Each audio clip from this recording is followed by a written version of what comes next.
Yo, what's up? It's your boy Marwin, Food Fidelity. I'm going to show you how to make this great lobster and rice dish. It's somewhere between a paella and a gumbo. It's inspired by the flavors from the Caribbean, Creole, and Spain. All of these kind of come together to make this wonderful flavorful dish. So let's get to cooking. I'm going to start by heating a pan on medium heat with some olive oil and sauteing the onions, giving them a nice stir. Also have a Scotch bonnet pepper or a habanero, whatever you're using. I like the puncture for flavor, not actually heat. So I just put a small hole and add that to the pot along with the onions as they cook. You know, we like to season as we go. For me, seasoning is salt, pepper, paprika, and allspice.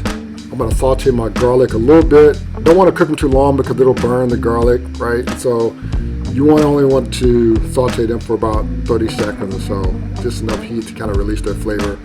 And then I'm going to deglaze the pan, scraping up all of those brown bits. I'm using a half a cup of brandy, but if you have white wine, that can work as well. Both are great flavor adds. When you deglaze, you bring up all of those crunchy bits, and that just adds flavor to the base of the dish. And you intensify and concentrate the sweetness in the alcohol once you cook it off. And so if I let that cook, I'm going to add my rice and also toast the rice. That's another flavor add. By toasting the rice, you release that nutty flavor, that natural nutty flavor of the rice. And it also helps to make the rice less sticky when it cooks, right? And so your rice separates and you have individual pieces of rice as opposed to like clumps of rice, which is, you know, great from a texture standpoint. And now that I got my rice nice and toasty, I can start with some of the other flavor adds. For me, I'm going to bring that Caribbean element. I have green seasoning, which is a seasoning-based mix of onions, peppers, herbs that I'm just going to add. It's a Caribbean thing, like in Trinidad, they use this a lot. I got about 3 cups of chicken stock. This is going to be the makers of my flavor base. You want to use a good stock. I go with a low sodium chicken stock personally, so I can kind of keep the sodium down to a minimum, especially since I have sodium in other ingredients as well, including these crushed tomatoes that I'm going to add. You can use different types of tomatoes, you know, depending on what you have available. I find that the crushed tomatoes add the appropriate amount of acidity as well as additional liquid to add to my base. So here we go, adding more seasoning. As I said before, we like to season as we go. Doing this adds like that kind of layered effect with the flavors that you really appreciate when you're, you know, enjoying your nice bowl of lobster and rice. I got bay leaf I'm going to add to it along with some fresh thyme.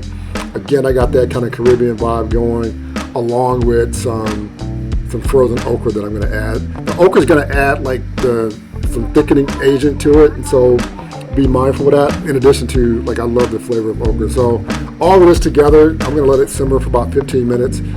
This is like my secret ingredient. I want to add some citrus to kind of, you know, add some lightness to the dish. For me, I had some sour oranges, which is kind of a Cuban thing. But if you don't have sour orange available to you, like a mix of lime and lemon juice together, equal parts will kind of do the trick as a good substitute. So I've added that, and so I'm just going to give it a good mix and let it cook down a little bit. I want the rice to continue to absorb all of those great flavors that I have, you know, in the dish, along with the citrus. And so I got the makings of a really, really, really nice, flavorful dish. So let that cook for a little bit, a few minutes longer. Again, I want things to kind of thicken some with respect to the absorbing of the liquids by the rice. And that's really it to the dish before adding the luxurious and the favorite star of the show, the seafood.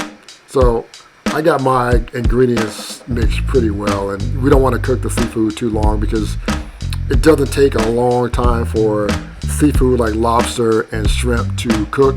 So you want to allow for maybe 5 minutes. That's really max. And so those last few minutes of cooking are, you know, basically when you want to add add your seafood to the dish. Yeah, and you'll cook the dish as long as you want, as far as the rice absorbing the liquid to your preferred texture. If you want it like more creamy, you'll let it cook a little longer. If you want a little more bite or a little more texture to your rice, you take it off a little sooner. But that's it. Don't forget to remove the habanero pepper, the Scotch bonnet peppers. You don't want them to disintegrate into the dish because then they become super hot and it just impacts the flavor profile of the dish tremendously. Unless you just like super heat, super hot, super spicy dishes, you can leave it in, but I prefer to take it out so I can really enjoy the balance of all the different flavors that are incorporated in the dish. And that's it. You can serve this as is, maybe with some of your favorite hot sauce, a little bit of parsley to garnish it up a little bit. But that's it. You can enjoy your work. I think it's going to be tasty. If you want, you can use other seafood like crawfish or clams, etc.